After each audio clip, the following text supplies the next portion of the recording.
Hi and welcome to the unboxing and flip through of the Tarot of Mystical Moments. This is created by Katrin Welts-Stein and it is published by US Games. So I actually got this deck secondhand. So I got contacted by someone who I actually already purchased secondhand decks from, and she said that she had this deck that is on my wish list, and she asked if she could send it to me. And because, you know, that way she already had my address from when I purchased secondhand from her, so I didn't mind. And she also put in the Tarot of the New Vision mini edition that I'm also going to do a flip through of. So I'm super excited about this deck because I have had my eye on this deck for a long time. I wasn't really sure about the cards, the size of the cards, the fact that it's glossy, but I thought, you know what, I am so intrigued by the imagery and the mysticalness of this deck and the imagery. I want to give it a try. So let's get started. By the way, this deck does have two kings for each suit to pick from, and it has two emperors to pick from, and I'll show you when we get there.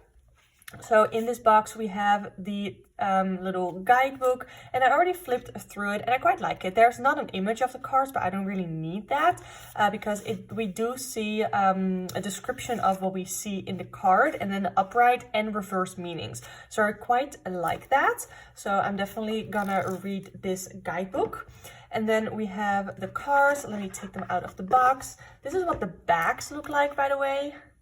I think they're really pretty. And I have my ring light like off the side here, so it won't reflect, like only if I do it like that. But yeah. So this is the little cover card here. Again, the back design and a little bit about the Tarot of Mystical Moments, and then about the creator. And then we go into the cards. So we're starting here. Let me see, it is not reflecting, so that's good. It's only reflecting from the angle that I'm sitting here, so that's not great. Yeah, we are starting here with the Fool. I'm not going to talk too much about what we see on the cards. I'm just going to sort of... oh, I did want to show you this because the sides are gilded. And it doesn't feel like a gilding that is gonna hurt. I don't know if some of you have cards where the gilding almost like hurts you. I definitely had a deck where that was the case, but that doesn't feel the case with this. I'm really interested in seeing how it shuffles. So again, we're starting here with the Fool. And yeah, I think that this really is my aesthetics because it is super whimsical.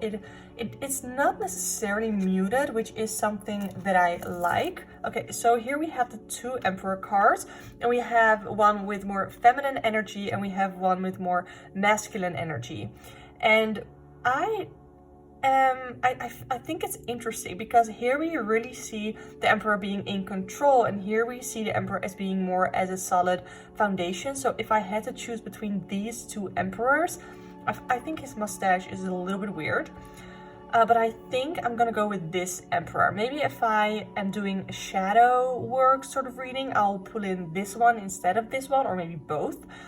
But yeah, I'm gonna keep the masculine Emperor in, and I'm gonna keep this one to the side.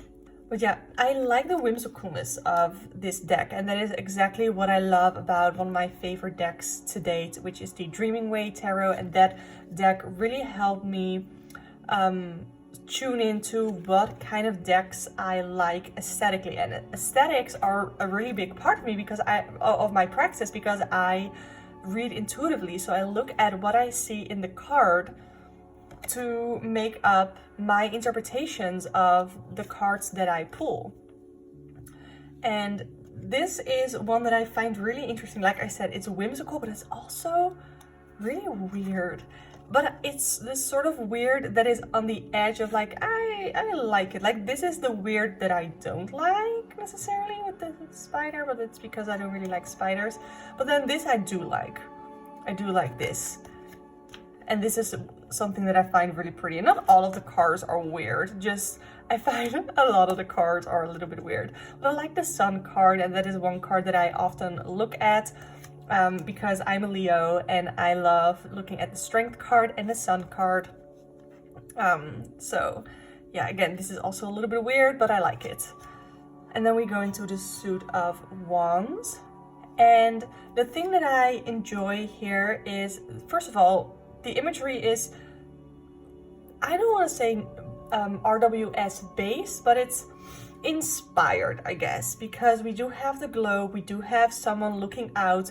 I don't see two wands, so it's not like that. Well, I mean, we see the shadow of two wands here almost, but I'm not actually seeing a wand. Here we do have with the Three of Wands 3 braids, and Four of Wands 4 trees. So there are some nods to RWS, definitely, and I like that because that helps me read it more easily. And here we see very much limitations and not necessarily boundaries as I see it, but maybe it is a boundary. Maybe you have put up limitations, which could be, you know, boundaries can be seen as limitations by other people who are trying to walk all over you and cross your boundaries, if that makes sense. I like this. So what I'm thinking of with the multiple kings in this deck is wands is associated with the element of fire, and both fire and air are masculine elements. So I'm thinking of, for the suit of wands and the suit of swords, to keep the masculine king, and for earth and water to keep the feminine king. But I'm gonna keep all of the kings aside just to see, because if I look here, I do like both of them. So I don't know, I'm gonna keep both of them to the side so that I can decide a little bit later. And then we have the Ace of Cups, because I definitely want two masculine kings and two feminine kings in here to sort of balance it out. Yeah, the Ace of Cups, then we have the Two of Cups. I like this. It sort of feels, some things feel very futuristic and then other things feel more historic almost. And I like it. In a weird way. Oh, this is really pretty. Yeah, I'm definitely super interested in seeing how this reads. So I'm absolutely going to do a sample reading with this deck. I think it's really pretty.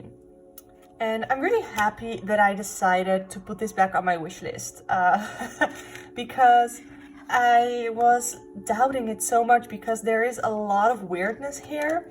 So here we have the feminine King of Cups and the masculine King of Cups. I think I like this one better, but I'm gonna keep both to the side here. Then we have the suit of swords. I have my coffee here that I shouldn't forget to drink.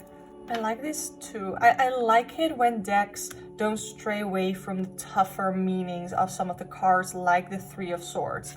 And I like what they did with the Ten of Wands too. I didn't really show it, but it's about being overwhelmed, and sometimes that also gets a little bit nice wash. I like this too. It's very clear what the meaning of the Five of Swords is. And that is also, those are two cards, the Five of Swords and the Seven of Swords, that I look at to see what, because those are cards that I find really hard to interpret, and in some decks I just find that the distinction between the two, or just the meaning of the card, isn't really greatly shown in the imagery of the deck. This is really interesting. Wow. A little creepy. I like this too. It's not too scary, but it's definitely not nice washed as well. So you get into the court cards. We have the Page, the Knight. I like this one.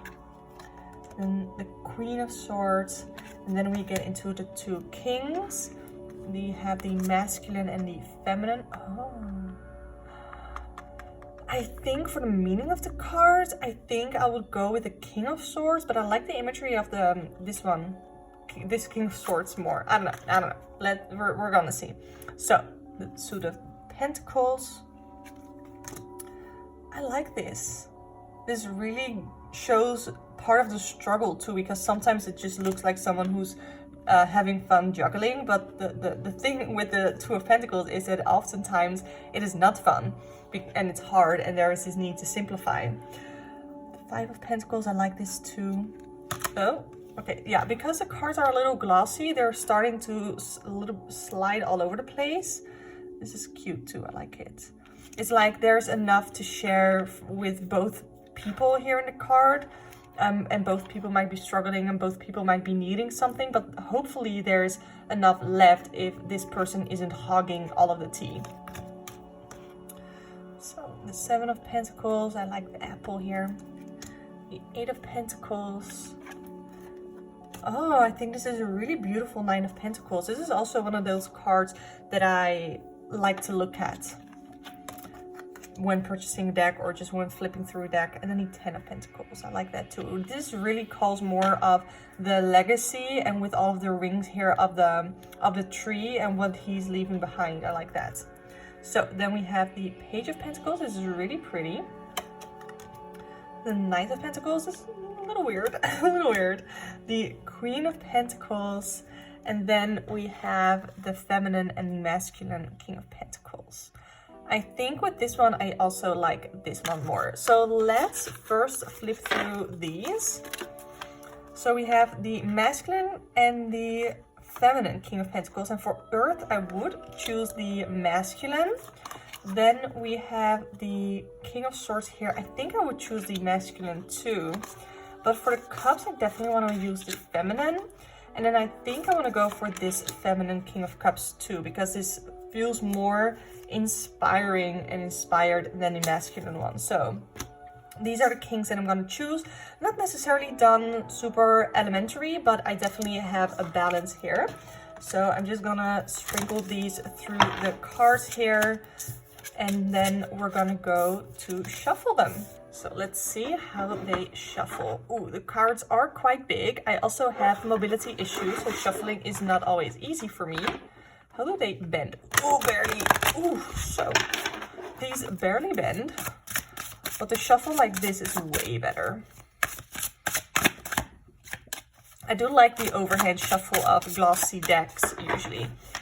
And it also looks like it's already bent a little bit like this. So having them shuffle and do this is a little bit tougher, I guess. But I'm gonna try, because that is how I like to shuffle my cards.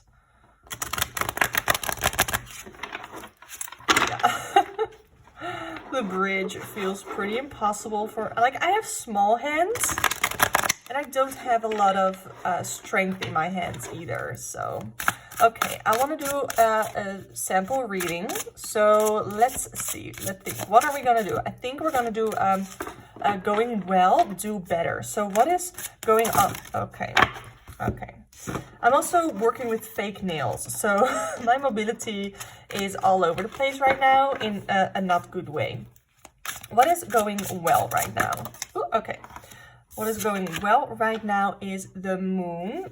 I like that. I'm gonna read the guidebook with this, I think, because I'm really interested in seeing what the guidebook has to say, especially about what we see in the cards. And now let's take a look at what can we do better. What can we do better? I have the 10 of Wands. Okay, so this is actually the card that I already talked about that I thought was very interestingly done. Because we see all of these flowers on her back, and it almost looks like it is being nice washed, but by other people. Like the experience for her is still not nice, because she has a whole lot of shit on her back, and it's not great. But other people are maybe making it look like, oh, but you're picking flowers, and there are flowers on your back, and you're so lucky to be surrounded by so many beautiful things.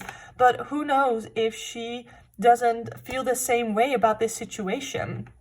So if we already sort of compare that with the do better position that it is in, where you could do better is maybe stand up for yourself and delegate some of these things. Like, okay, you think that it's easy to do and you think it's fun to do this and to be in my position. Here, why don't you try it and see how fun or not fun it is?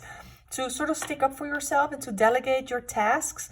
And maybe it even means that you are personally seeing everything through rose-colored glasses, but the weight of everything that you're doing is very heavy on your shoulders. And maybe you're not even noticing it, but once you sort of start to drop some of the things that aren't really necessary for you to do right now, then you're gonna notice some weight lifted off your shoulders. So that is where you could do better. The moon card is also one that I oftentimes struggle with, but I see it as intuition as well as secrets. So let's take a look at what the guidebook says on the moon card. It says the card shows a full moon in the sky, night sky. Not really, because we do see a moon phase, but okay. A symbol of intuition, dreams, and the unconscious. The bright moonlight creates an eerie atmosphere in which we see a woman sitting on a wall. Deep in her thoughts, she has turned toward the moon. Underneath the woman lies a sea of dark water, and representing the subconscious mind. Entwined with her dark dress, long tentacles are climbing out of the deep water and crawl up to the surface, symbolizing the woman's deepest fears and anxiety. The howling wolf next to her is her protector, but also represents the wild aspects of our minds.